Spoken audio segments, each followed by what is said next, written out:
Buongiorno cari amici e benvenuti anche oggi nel canale vostro Marietto Veneziano. Da come avete visto al titolo, come attirare le persone a sé, chiaramente nel senso sentimentale.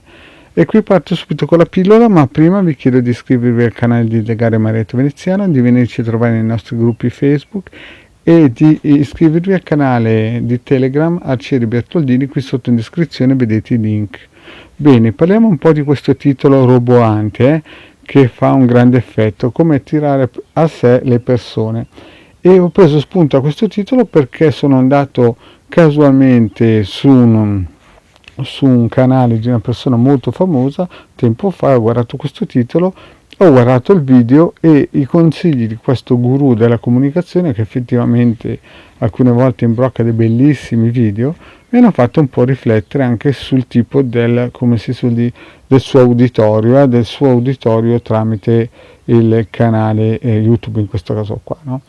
In sintesi il succo era: voi se volete trarre qualcosa a qualcuno gli dovete far sentire la sua mancanza, e fino a qui ci sta il discorso. Però dopo, andando avanti nelle varie, come si suol dire, motivazioni, il trucco era praticamente far regredire la mente di quella persona a come se fosse stato un bambino, e quando il bambino gli togli via un giocattolo con cui ha giocato, che magari si è annoiato però gli piace ancora, il bambino sente la mancanza e corre e cerca di riprendersi. E così lui consigliava giustamente, secondo la sua teoria, di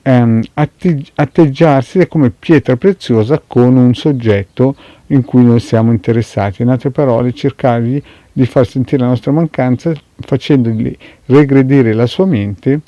e facendolo sentire in un certo senso in debito di ossigeno e di sentimenti nei confronti vostri, perché gli avete tolto la sua presenza. E questo sì, potrebbe essere anche un metodo, come si suol dire, interessante, ma poi il vostro Marietto ci ha fatto due pensieri edicolo, cioè praticamente una persona di 40, di 20, 30, 40, 50 anni, secondo questa teoria, se vuole fare,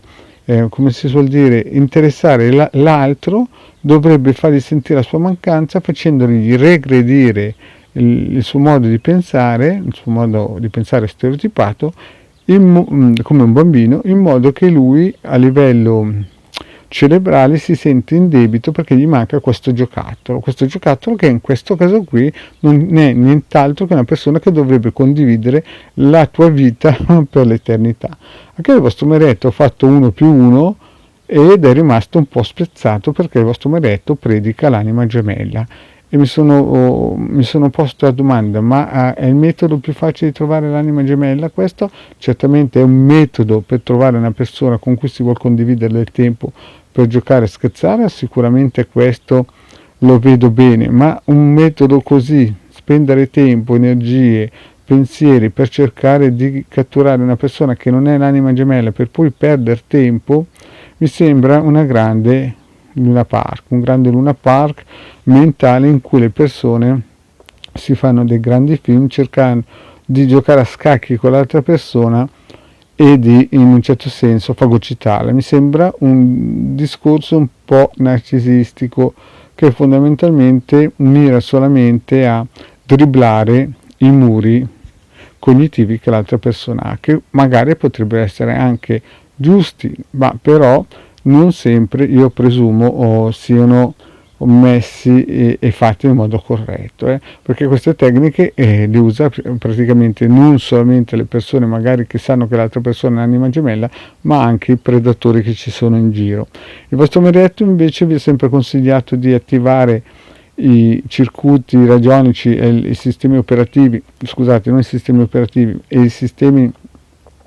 di magia operativa radionica semplice che metto a disposizione nelle pillole, con le candele, i vari circuiti e i vari intenti, per attirare l'anima gemella, non tanto l'usa e getta o praticamente il rimpiazzo stagionale, ma più che altro l'anima gemella che dovrebbe condividere l'eternità con voi, perché voi siete l'altra metà di lui, o viceversa lui l'altra metà di lei. Bene cari amici, detto questo, il vostro Marietto ha finito qui. Chiaramente ognuno poi sceglie la sua strada, c'è chi sceglie la strategia di far sentire la sua mancanza delle altre persone facendolo regredire mentalmente a dei bamboccioni, ma chiaramente se voi cercate una persona di questo livello siamo messi veramente alle corde. Il vostro marito invece vi chiede di andare a cercare nelle sue pillole le varie possibilità che c'è di chiedere al creatore un aiutino, un qualcosina di una stampella, diciamo, che ci accelerino il modo e i tempi per conoscere la nostra vera anima gemella. Bene cari amici, detto questo, il vostro Marietto vi chiede di iscrivervi al canale di Hildegarda e del Marietto Veneziano e di venirci a trovare nei nostri gruppi Facebook. Grazie cari amici e alla prossima, ciao!